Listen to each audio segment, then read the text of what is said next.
자, 어서 들어오시고. 최근에 분위기가 그리 좋지는 않은데 또 오늘 주말이고 꼭 많았으면 좋겠네요. 밤잠까지 설쳤어. 설쳐가지고 그냥 그 시간 분석했습니다. 가보겠습니다. 첫 번째 리버풀 대 첼시. 부상자 쪽을 먼저 보면요, 뭐 아르투르나 뭐 루이스 디아스 뭐 좋다 여전히 빠져있고 반다이크까지. 여기 이제 피루미누랑 치미카스 불투명. 첼시는 엄청 많아요. 자카리아, 리스 제임스, 포파나, 캉테, 브로야, 치크, 시렐, 스털링, 맨디, 풀리식, 주앙 펠릭스. 지금 뭐 미드필더 쪽에서도 자카리아, 뭐 캉테, 또 누가 있을까? 이렇게 빠져있고, 수비 쪽에도 상당히 누수자가 많죠. 여기 뭐 공격 자원들까지도 엄청나게 많이 빠져 있는데, 이게 막상 선발 라인업을 보면요, 그렇게 첼시가 밀리는 사이즈는 제가 볼 때는 아니에요. 다행인 점, 리버풀 입장에서 다행인 점은 오늘 다윈 누네즈가 복귀합니다. 그러니까 리버풀이 누네즈가 없었을 때 공격 쪽에서의 기회를 만드는 능력을 분명히 엄청나게 많이 떨어져 있었거든요.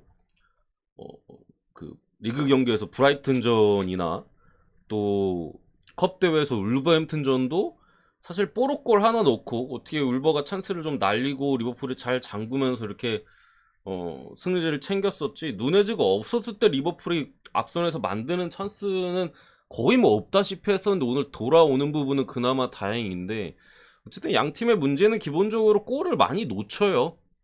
리버풀은 뭐 누네즈가 돌아와서 기회적으로는 첼시가 어쨌든 양 풀백 자원이 지금 루이스 홀이나 아니면 뭐 아스필리 이렇게 나올 거기 때문에 측면 쪽이 그래도 좀 많이 열리지 않을까 싶은데, 뭐 기회를 얼마나 살려주냐가 좀 관건이 일겠고, 첼시 같은 경우도 이제 아스날에서 무드릭을 좀 데려와가지고 오늘 출전 대기입니다. 아마 벤치로 출발할 가능성이 제가 볼 땐 좀 높지 않을까 싶고, 왜냐면은 우크라이나 쪽은 이제 리그도 아직 프리시즌 기간이었으니까 몸 상태가 100은 아닐 거예요. 이런 부분에 있어서 제가 볼 때는 승패는 반반 사이즈로 보여요. 리버풀이 이겨도 이상하지 않고 첼시가 지지 않아도 특별히 이상하지 않고 첼시 역배도 뭐 불가능한 사이즈로 보이진 않습니다. 오히려 미드필더진에서의 좀 장악력이나 이런 거는 첼시가 분명히 지금 타이밍에서는 해볼 만한 사이즈가 되지 않을까 싶은데, 어쨌든 뭐 살라나 누네즈의 뒷공간을 얼마나 막느냐가 관건, 이 정도 포인트로 보이는데, 역시나 그래도 누네즈가 나오기 때문에 오바에 대한 선택지는 우리가 그래도 열어둬야 된다고 생각을 해요. 다윈 누네즈가 없었을 때 리버풀의 오바 접근은 우리가 좀, 제가 말씀드렸듯이 조심해야 된다. 저도 오바를 보긴 했습니다만 조심해야 된다라고 멘트를 드렸었고, 오늘 같은 경우 어쨌든 누네즈가 나오는 부분들, 첼시가 부상자가 많음에도 최근에 어쨌든 영입적으로 많이 가져가고 있는 부분과 선수들의 위닝 멘탈리티가 직전 경기 크리스탈 팰리스전을 봤을 때는 좀 살아난 부분이 좀 있었거든요. 그런 부분 봤을 때 리버풀이고 첼시고 두 팀 다 제가 볼 땐 득점 가능성이 어느 정도 높아 보이는 상황에서 뭐 추가적인 득점을 좀 바라면서 둘 다 그래도 승리가 필요하거든요. 그런 부분 봤을 때 다득점. 승패 같은 경우에는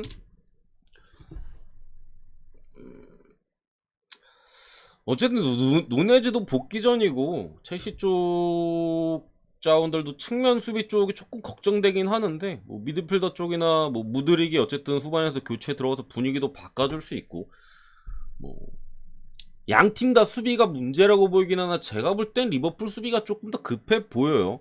무실점으로 갈 가능성은 리버풀이 좀 떨어지는 부분을 감안했을 때 그래도 첼시 프렌 이렇게 보도록 하겠습니다. 오바의 첼시 프렌 넘어갑니다.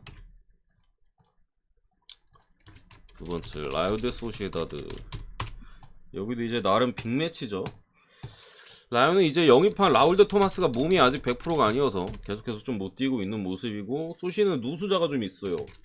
미드필더 쪽에 기본적으로 주비맨드 출전 정지로 빠져있고, 우마르 사디크, 여기 미드필더 쪽에 메리노나 측면 수비 쪽에 고르사벨까지 불투명인데 둘 다 출전이 반반 사이즈 같아요. 못 나올 수도 있어 보이는 그런 사이즈여가지고, 이렇게 다 빠지게 되면은 미드필더 둘과 측면 수비 쪽에 누수가 있어서 소시에다드가 어쨌든 컵 대회까지도 치르고 왔거든요. 마요르카와 이제 홈에서긴 했습니다만 컵 대회 때 나름대로 주전 라인업을 어느 정도는 쓴 부분에 있어서 물론 다음 일정이 없기 때문에 둘 다 풀 라인업이 나올 거예요 아마. 그런 부분에 있어서 체력적인 문제나 이런 건 소시가 좀 열세인 부분은 분명하나 소시에다가 그래도 최근에 전방에 세를로스나 쿠보의 폼이 최근에 일단은 괜찮아요. 여기 미드필더의 지원들도 괜찮고 이런 부분에 있어서 득점에 대한 가능성은 충분히 높다고 생각합니다. 다만 라요도 지금 재개 이후에 물론 뭐 베티스한테 리그에서 패배를 거두긴 했습니다만 경기력 자체는 지금 거의 매 경기 다 괜찮아요. 뭐 지로나 원정에서 물을 캐긴 했습니다만 뭐 그 전에 홈 경기를 기준으로 했을 때 베티스한테 2대1로 졌습니다만 경기 내용적으로는 사실 라요가 훨씬 더 잘했어요. 그때 뽀로골이 이제 베티스 쪽에 하나가 있었고 계속 끌려가는 운영 속에서 어려움이 있었는데 이런 부분들이 양팀 지금 보이는 부분인데 그래도 소시의 최근의 상승세나 전방 쪽에서 계속해서 득점이 터져지는 부분 직전 경기도 빌바오라는 상당히 어려운 팀을 만나서 생각보다는 좀 깔끔한 경기 운영을 보여줬다는 점을 봤을 때 지지는 않을 것 같다. 무승부의 쪽 봅니다. 무승부의 쪽 어서오세요. 레미니프트님 어서오시고 무승부의 이렇게 보고 넘어가겠습니다. 어쨌든 무승부의무를 보는 입장에서 조금 그런 부분은 지금 라요 홈에서 3연무에 3연무 지금 여기 기록상으로는 2연무로 이렇게 홈 2무 돼 있는데 그 전에도 비겼어요. 작년에 비기고 1819 시즌에 비기고 그 다음에 이제 1516 시즌에도 비겼어요. 그러니까 라요가 이제 계속 일부에 있던 건 아니니까 3년 주기네. 3년 주기로 이렇게 무를 기록해 왔다는 점 봤을 때 사무가 뜰까라는 좀 생각은 들긴 들어요. 근데 어쨌든 사이즈 자체는 무승부의 사이즈다. 넘어갑니다.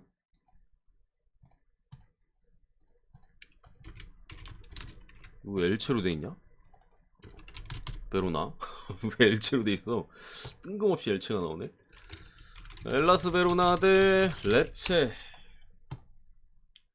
이 경기도 쉽지 않습니다. 일단은 뭐 파라온이랑 수비 쪽에 파라온이랑 이제 이선에 베르디 빠져있고 레체는 이제 퐁그라지치 수비 쪽에 이 정도 빠져있는데 둘 다 괜찮아요. 일단은 제가 볼 때는 그러니까 베로나도 앞으로 조금 더 올라올 수 있는 팀이라고 보여지고요. 엘체 같은 경우도 기본적으로 빌드업 시스템이 잘 잡혀있다 보니까 어느 팀을 만나든 경기력 자체가 일정해요. 뭐 강팀을 만나던 약팀을 만나던 뭐 특히나 뒤쪽에서 움티티 바르셀로나에서는 완전히 뭐 쩌리긴 했습니다만 기본적으로 바르셀로나 정도까지 갈 정도의 선수면은 움티티가 나이가 많은 것도 아니고 지금 엘체에서 엄청나게 중요한 역할을 하고 있죠. 그러면서 재개 이후에 라치오나 AC 밀란 같은 강팀을 만나긴 했습니다만 강팀을 만났음에도 지질 않았어요. 아직까지 1승 2무 뭐 스페치아 원정에서 무 그리고 라치오 AC 밀란 비록 홈이긴 했습니다만 뭐 1승 1무를 기록했고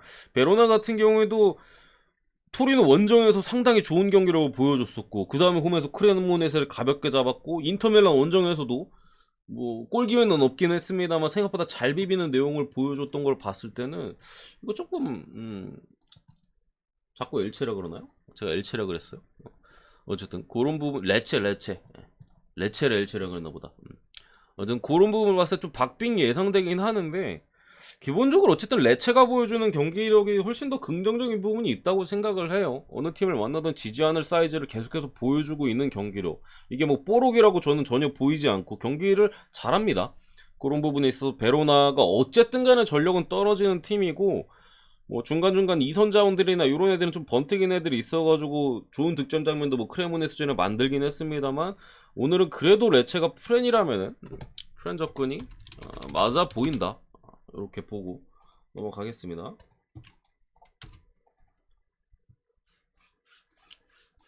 네 번째 크리스탈 팰리스 대 뉴캐슬.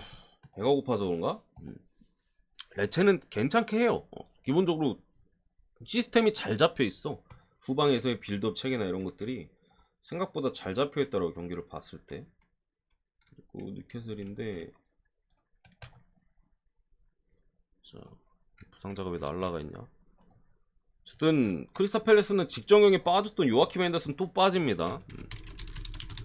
그렇기 때문에 수비 라인에서의 분명한 확실한 좀 누수가 있는 상황이고, 뉴캐슬 같은 경우 이제 기마랑이스가 직전 경기에 이제 부상에 대한 여파가 조금 있었어요. 그 밖에 부상 자원들은 뭐 안 쓰는 애들이라 상관이 없는데,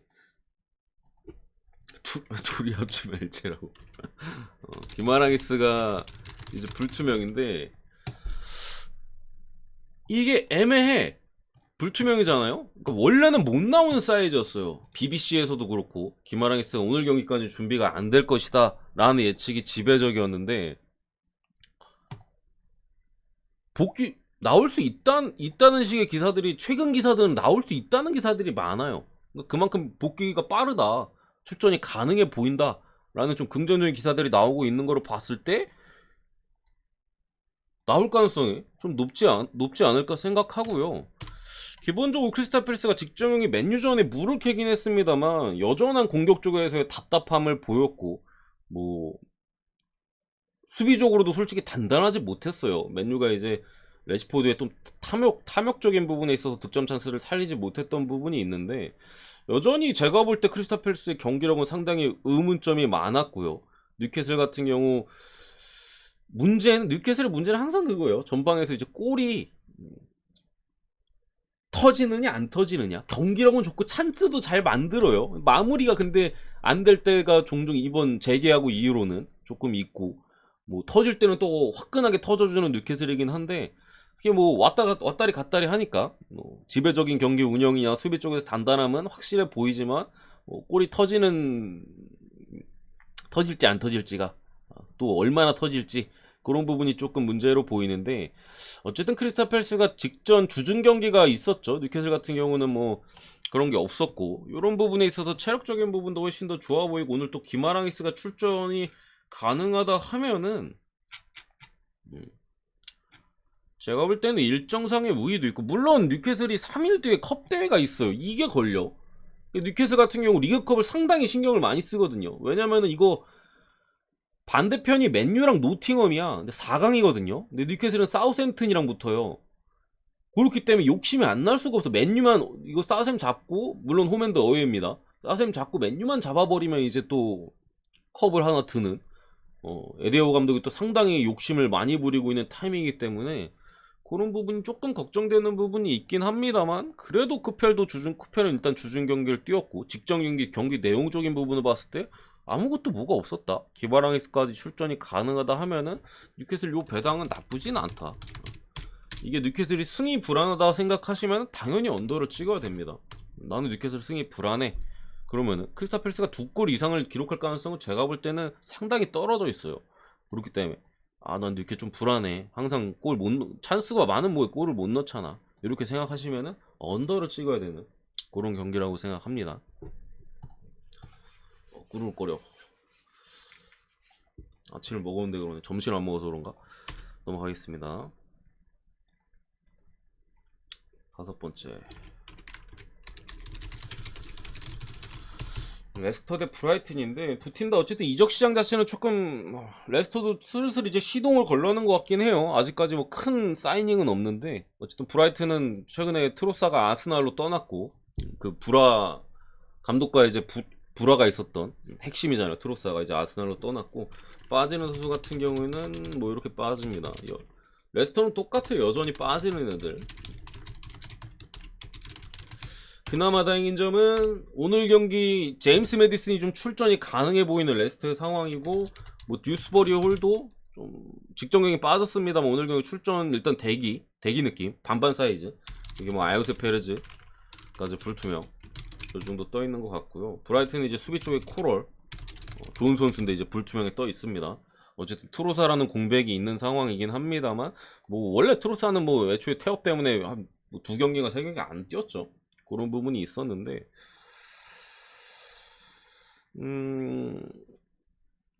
개인적으로는 뭐 일단 뭐 듀스버리에 걸려 있기도 하고, 뭐 제임스 매디슨이 출전은 확실하게 가능해 보이긴 하는데, 브라이튼의 앞선에서의 작업들이 솔직히 너무 매섭기는 해요.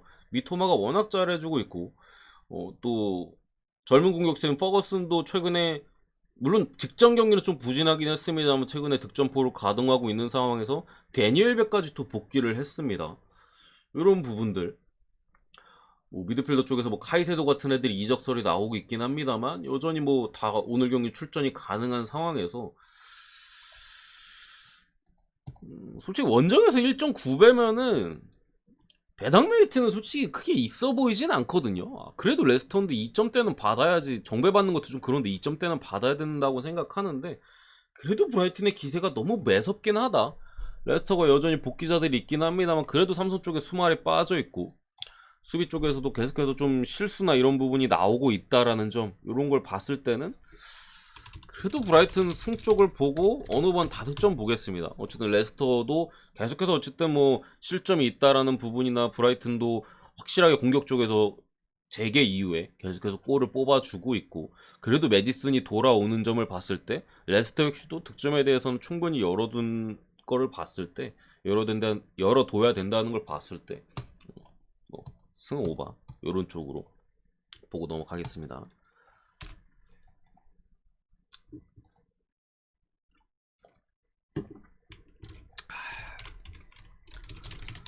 본머스 대 노팅엄. 일단은 본머스가 최근에 영입은 하나 해왔어요. 그 로리앙의 우아따라. 로리앙이 이제 모피, 엔조페르, 우아따라 요 세 명이 그냥 공격에서 다 한다고 했는데 한 명 빼왔습니다. 뭐 로리앙에서는 상당히 잘했던 엄청나게 주목받았던 애인데 뭐 프리미어리그고 첫 경기이기 때문에 어느 정도 보여줄지는 일단 모르겠어요. 무튼 좀 괜찮은 놈을 하나 데리고 오긴 했다. 본머스가 공격 쪽에 이런 사이즈고 타버니어 여전히 빠지고요. 오늘 같은 경우 솔랑케도 출전이 좀 쉽지 않아 보이고 뭐 측면 쪽에 이제 쿡도 불투명해요. 뭐 이런 본머스에 좀 누수가 있는 상황이고 노팅엄은 똑같습니다. 쿠야테나 뭐 오마르 리차즈 뭐 니아카테 링가드 걱정되는 부분은 딘 앤더슨이 빠질 거라는 점. 아워니랑 예이치 또 핵심 미드필더랑 이제 전방 쪽에서의 누수도 노팅엄이 있죠. 아워니는 못 뛸 것 같고 예이치는 그래도 미드필더 쪽에 좀 뛸 수 있지 않을까. 해외 쪽에서는 이제 이렇게 예측을 좀 하는데 노팅엄이 누수가 좀 많기는 해요. 누수가 좀 많기는 해. 일단 딘 앤더슨이 빠지는 부분에 있어서 골문의 안정감이 확실히 좀 떨어지고 뭐 아워니까지 빠지는 부분들 본머스는 이제 물러설 길이 없거든요.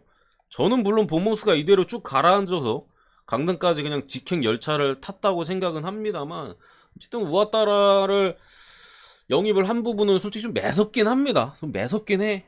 로리앙에서 워낙 잘했다 보니까 물론 리그왕이나 이제 프리미어리그 수준 차이가 많이 나긴 합니다만 좀 매서운 부분들 또 이제 이게 노팅엄이 최근 페이스가 훨씬 좋긴 하거든요. 노팅엄은 결과도 챙기고 내용도 좋아요.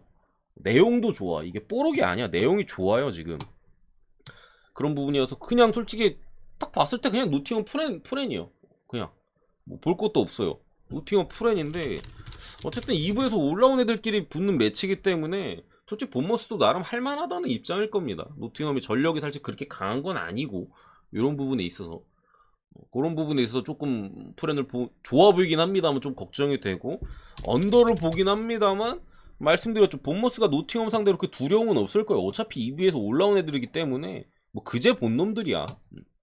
그렇기 때문에 언더가 의외로 안 나올 수도 있다라는 점. 해보자 하고 달려들 수도 있어요. 본머스가 이전에는 계속해서 수비적인 단단함이나 이런 걸 신경을 많이 쓰고 그러다 보니까 전방에서 화력이 아예 안 나왔죠. 4경기 연속 무득점이야. 이런 고민들이 있었는데 오늘 달려들면은 이거 의외로 진짜 막 난타전 나올 수도 있어요. 그런 부분들에 대한 좀 변수는 있다. 근데 뭐 이렇게 안 볼 수 없다고 생각합니다. 기본적으로.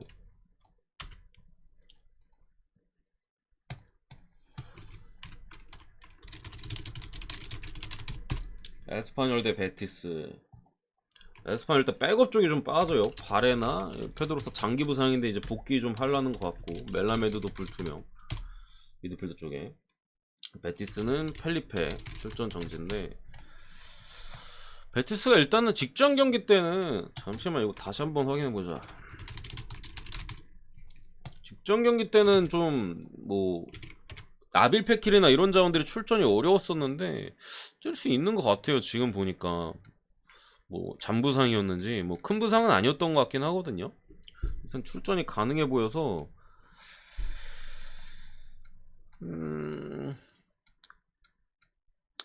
이런 경기는 저는 솔직히 어디를 쳐도 이상하다고 기본적으로 생각하진 않습니다. 베티스가 이겨도 이상하지 않고요. 뭐 소시가 아니 에스파뇰이 2를 내도 크게 이상하지 않은 사이즈 같은데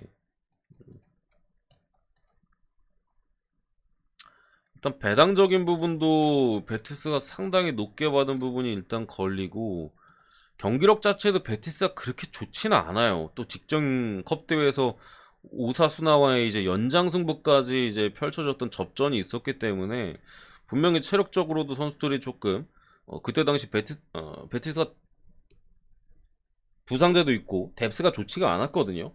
그래서 좀 선수들이 굴렀다라는 점 이런 점에서 좀 걱정이 되는 부분을 감안했을 때 조심스럽게 에스파뇰 프렌 봅니다. 조심스럽게 조심스러운 접근으로다가 에스파뇰 프렌 뭐 언오바는 개인적으로는 언더 찍기는 좀 언더가 근데 이게 엄청 잘 들어오는 배당이긴 해요. 최근에 엄청 잘 들어와.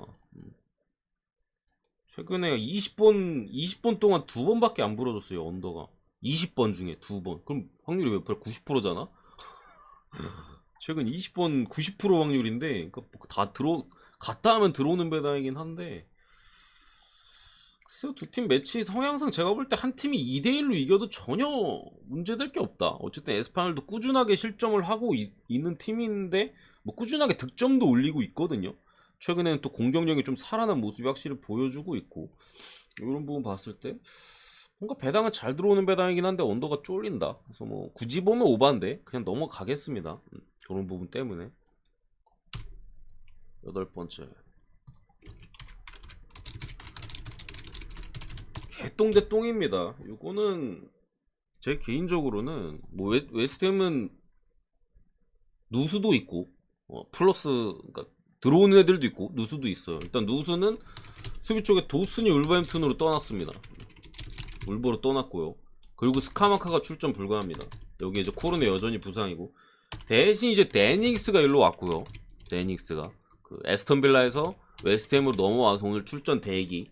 여기에 이제 수비 쪽에 핵심인 코트 주마가 복귀를 했어요. 도슨이 떠났지만 주마가 돌아왔고 스카마카가 부상이지만 잉스를 영입했습니다.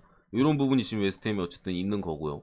그래도 뭐 기존에 부진하던 애가 새로 교체되는 부분에 있어서 잉스는 이번 시즌 나쁘지 않거든요. 그래서 뭐 나쁠 것 같지는 않습니다. 웨스트햄의 궁합에 있어서 뭐 주마가 돌아오는 부분도 분명히 좀 든든한 포인트가 될 수 있지 않을까 싶고 에버튼은 이제 수비 쪽에 패터슨이나 킨, 타운샌드 굳이 따지면 이제 측면 수비 쪽에 패터슨 정도 이렇게 있는데 잘못 썼다고요? 연패?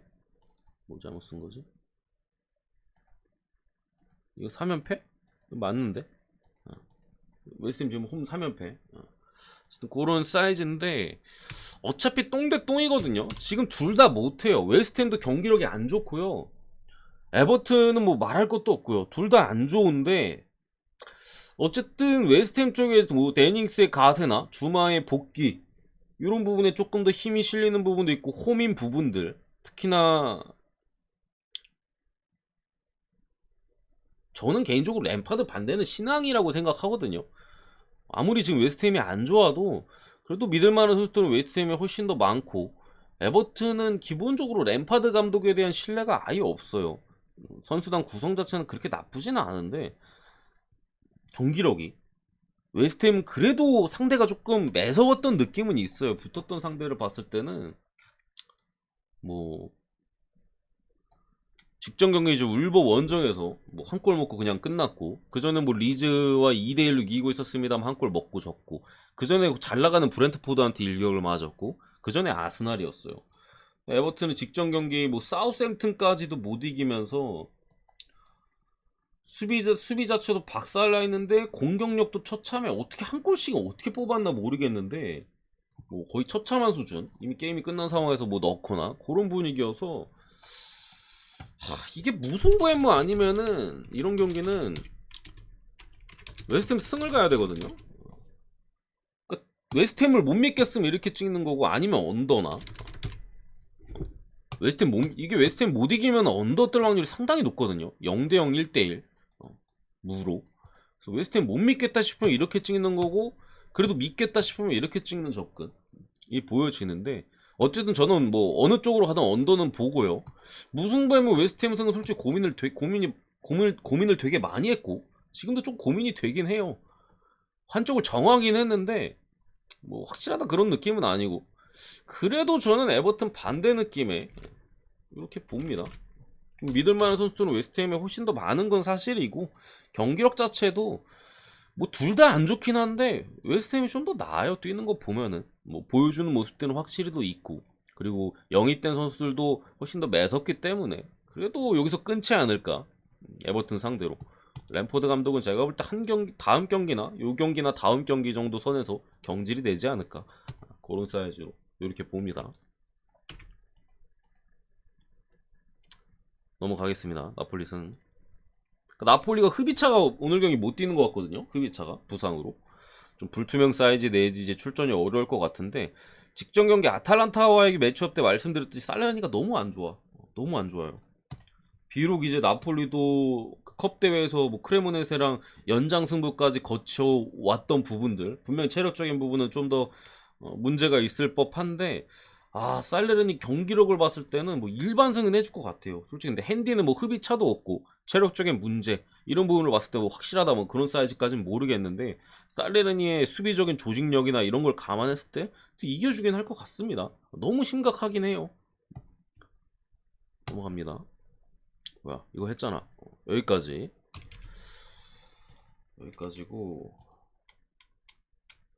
추가로 프랑크푸르트 같은 거 승 보고,